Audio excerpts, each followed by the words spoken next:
Good morning, Carrie here with her favorite cup. Thoughts become things. Watch me spill it. Ha! Choose the good ones. Oh, did you see that? Watch me spill it. Chattery mind.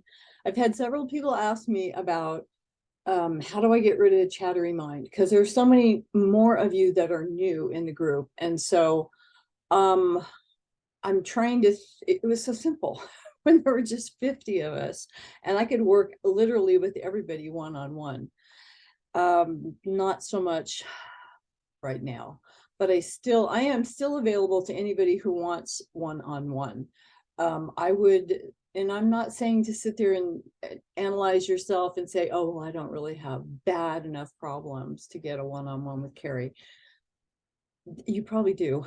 We all do. It's just a matter of when. Aside from when am I available, when are you available? And when is it most effective for you in your journey? I've had people hit me up like, I'm in theory and I'm just so anxious. And I'm not trying to minimize any of this because I remember, I do. I'm in theory and I'm really anxious and I don't know if I can do this, and I can't wrap my head around the keyboard and how to make all these different words. And okay, that's a separate thing. You do not need hypnosis or me for that. In the beginning, there was the word, and the word was steno. And you come to the word with your why, the reason you want to do this thing. And I have found that the people who have the deepest, most emotionally connected why are the ones that are able to tap into that when the going gets tough and they remember why they started this journey. And then conversely, their problem may be that they forget where the hell they're going because we get stuck in this thing called school and your brain starts thinking this goes on forever. I'm in hell. I am truly in purgatory and I don't know how to get out. There aren't enough prayers to be said in the universe to get me out of here. You just have to start remembering where you're going. You're not getting out of school. School was never meant to be the journey. It was meant to be the bridge to take you from your why to your why not, all the way out there into the money. And as I was sitting here this morning, realizing, I have not asked for money for so long. I've just started thinking about it differently, letting go of a lot of the beliefs that I had downloaded to me when I was just a little kid. The good ones like money doesn't grow on trees and only, rich people are all mean. And if you want to be good in this lifetime, you will live minimalistically. Yeah, it is a word. Okay. And my favorite from my grandmother, God bless her. I carried this one as my cross for decades. Carrie, you have to work really hard for every dollar you get in this lifetime. And boy, did I. But Grandma, you don't have to. That was her having lived through the Depression, and it worked for her. But it didn't work for me. All it did for me was made me realize that I can make money, but I don't get to make it if I haven't worked really hard for it. And so I attracted literally until I didn't understand the attraction thing. You don't get what you want, you get what you are. And what I was vibrating in a message of I have to work really hard. So what did I get? I got really hard cases. Not everybody was ordering copy. I got really hard attorneys. I got people with bad attitudes. I worked really hard for the same money that everybody else in my office was making with less than half the effort and no stress and no mean attorneys. And I just felt like such a victim. So your why not needs to be in your head, a place of you being in control of that part of your life, creating what you want, how you want it, what kind of work suits you, not you trying to suit somebody else's idea of what a court reporter should be. I've seen the most amazing things when I've worked with people and asked them, what does your ideal job look like? And what I have heard is, wow, if I could just work at night, that would be so amazing. That would be so awesome. And I'm thinking to myself as I'm doing a session with somebody, trying to keep my preconceived notions out of it, because what do I know? I'm not the universe. I don't know what all is out there. But thinking to myself, good luck with that. And then she landed a gig with an international company, and she works at night doing jobs in Europe and all over the Middle East from Zoom.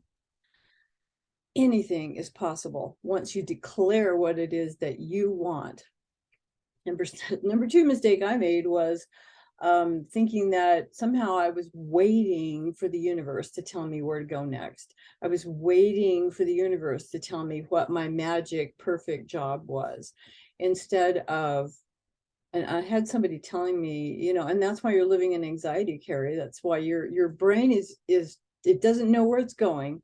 It's fearing what it doesn't know, the unknown, because you've defined nothing in your future. You're waiting for the universe to do that for you. And so there it sits, empty, because you haven't put anything in it. Put something in it. Even if you're not sure it's what you want, the universe will start taking you towards something, which will then help you clarify. Even if it starts bringing you stuff you don't want, that helps you clarify what you do want.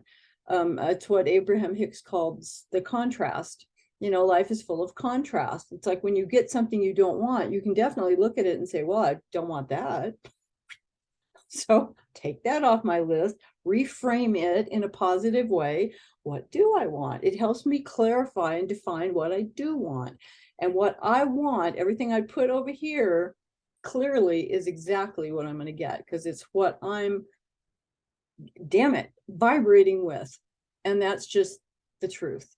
In this whole quantum mechanics, quantum physics, quantum theory thing, which apparently I need to go back and take some classes, because it's like, I know it works. I've had it happen. I can do it. I can teach other people how to do it.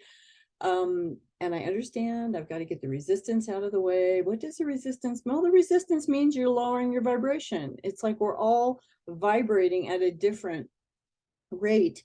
And was it Nikola Tesla that said, if you want to know the universe, understand vibration, frequency, and energy, because that's all it is. I was watching something last night on quantum mechanics, or quantum frickin' something. That's the new catchword for everything. And the guy was explaining that, in every atom, it's 99%, give or take, empty space. That's energy in between the actual matter.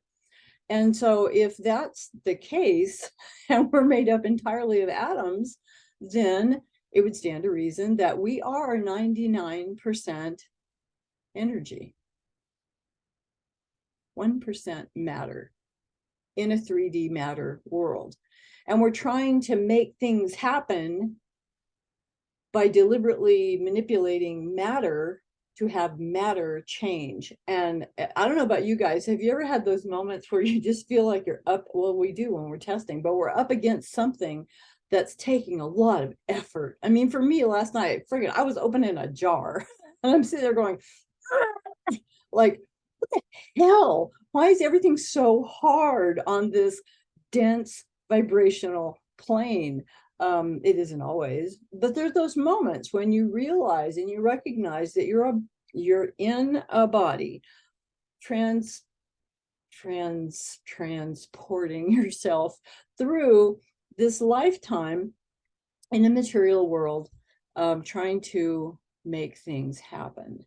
And then there are those moments of magic, and every single one of us have had them. You can call them whatever you want. You can call them blessings from God, miracles.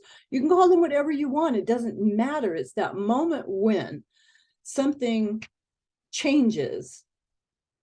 And it kind of shouldn't have, like, logically from where we're looking here, but it's like something somewhere changed something. And in the physical world that we're in, something drastically changed. And so blows me away when I work with some people and the change is instantaneous. I can see their whole affect, that's with an A, kids, their whole affect changing. And the effect of that, that's with an E, the result of that, the effect of that is that they start thinking differently. They have literally raised their vibration up the scale, and there is a scale all the way down here at the bottom to joy up there at the top. And it kind of corresponds with all of our energy centers and all of that. And when you're in a bad mood, you can feel that it's heavier and you're lower. And when you're in a good mood, you can feel that it's lighter and it's higher. It's not your imagination. How did I get on this track? I don't know. I was asked to do a video about brain chatter, and you can hear mine going 100 miles an hour. I realized I cannot do that in 15 minutes. So I'm going to do a Zoom this weekend for whoever's interested, and we're just going to focus on your chattery mind. What is it? Where did it come from? What is it really? What is it trying to do? How can you corral that thing? Can you get rid of it? Can you put it in a place where you don't hear it? Can it become your friend in a test? The answers may amaze you. They will astound me as they're coming out of my mouth on Saturday. But I'm going to make a Zoom just for that.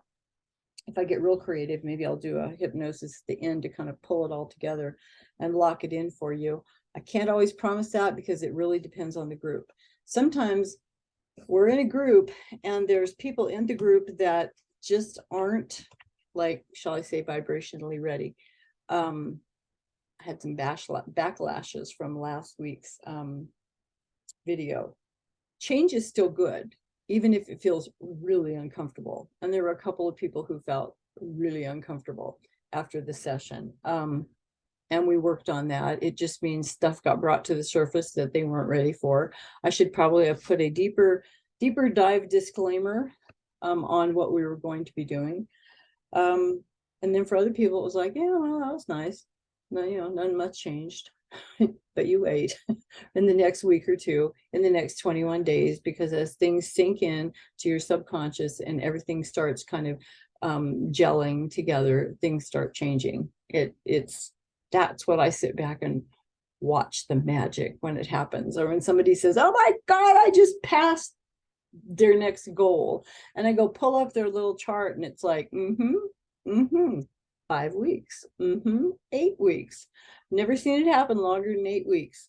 If it gets to be 7 weeks, 8 weeks, we need to reevaluate. Where are you now? What's going on now? I've seen it happen as fast as 3 days. A session on a Tuesday and a 99% literacy when she was nowhere near that on a Friday. Session in, was it March? And a CSR pass with 9 errors in June. That's when I sit back and say, yeah, it is magic. I don't care who calls me a witch or a Satan. I love it. I love the things I've been called lately. And it's like, oh my God, because you know what they say, you haven't made it until you start really getting slammed and trolled. And I'm like, oh my God. Okay, Carrie, take a deep breath, be brave, open up, become, step into who you were always meant to be. Okay, so I'm going to pause this for just a second. Wow, I just got a message that my arbitration online is actually starting an hour sooner than we thought. So I'm going to cut this off really quick. Motivation. We all have a hard time staying motivated. Well, guess what? Consistency is more powerful than motivation. Tiny steps to get you from point A to point B is way more effective than trying to stay motivated to do a sprint over to there.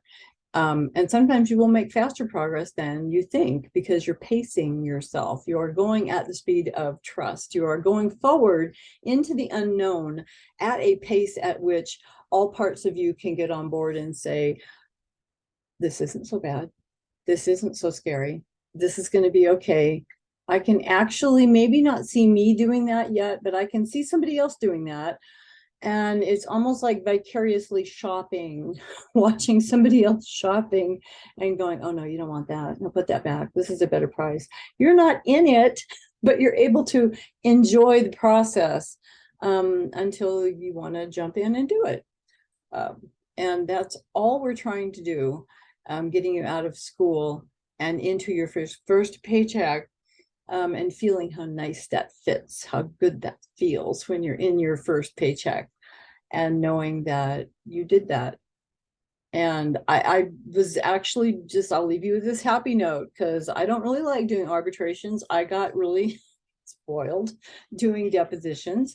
And as I looked at what I had billed out last year, I haven't received all of it because sometimes I don't get paid for copies until the agency gets paid. And some of those crappy attorneys are on COD only, cash on delivery.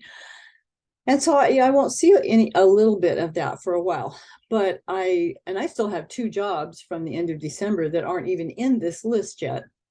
But my Excel spreadsheet that keeps track of which jobs are done, how many pages it was, how much money I made on them. It wound up, I probably can show you on here. I probably could. Let's see if I could. And then I need to get into my share my screen. Is that, oh, that's it actually. That was an accident. Okay, here at the bottom. For this particular firm, this is for the month. I billed out 14,555. That was for December. These are the 2 jobs that are still out. And for the year, okay, so that for that one firm, it's 139,000. For this other firm over here, it's 47. And for the firm I don't work for anymore, you're lost, guys, 21,000. That was for like 2 months, seriously. And still, I decided I didn't want to work for them. But here it is, 207,616, and I still got 2 more jobs to plug in for what I have billed out for the year. So that's consistent. That's not looking for the big jobs. That's not real time all the time. That's some rough drafts. It's 1 or 2, 3, 4 real-time jobs during the year, but it was nothing spectacular. But I stick to doing depots because I really like them.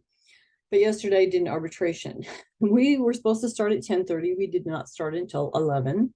And so that's a half an hour of waiting time. And then we went until, oh, good Lord, what was it? 7 o'clock. That was California time, which means it's 8 o'clock in New Mexico. So long day for me, but I get money for it having gone past 5 o'clock also. And there was whatever the fee is, somewhere between 700 and 1,000 for the appearance fee. And with one, I'm estimating 1 original and then 1 copy. There's a third party, but I don't think they're going to be ordering. But it winds up being about $6 a page. It was 270 pages. So I'm ballparking it. I'm estimating I'm probably going to bill out about 2,600 on yesterday. We're going again today, again Friday, and again on Monday. I'll have a regular depot on Thursday. If anybody wants to sit in with me on anything, please let me know, because I always usually have the ability to do that. I think this one actually is a closed arbitration, but any other time, you're always welcome. Every time I get on, I tell them I work with students, and the best thing we can do for students is bring them on, and it trains the attorneys too, when they realize that they have a reporter who knows what she's doing, who's helping, teaching, coaching, mentoring, whatever the hell you want to call it, other reporters, so that when they come into the fold, they have the confidence and they've seen it, been there, done that, can do it, can do all of it. Because you can. You may not know what it is yet, but you can do it, I assure you. Anyway, consistency is so much more powerful than motivation, and that trickles down into everything. So I'm going to run, get my job set up. Love you all. Take care. Hopefully I'll get a chance to set up my event for our live Zoom on Saturday, and I'll see you all there, and we'll talk about the chattery mind. Yeah, I hear you up there. I know you're up there. You're up there all the time. And sometimes I listen to you now. Sometimes I stop and I choose to listen to you. Love you. I love you too. Bye.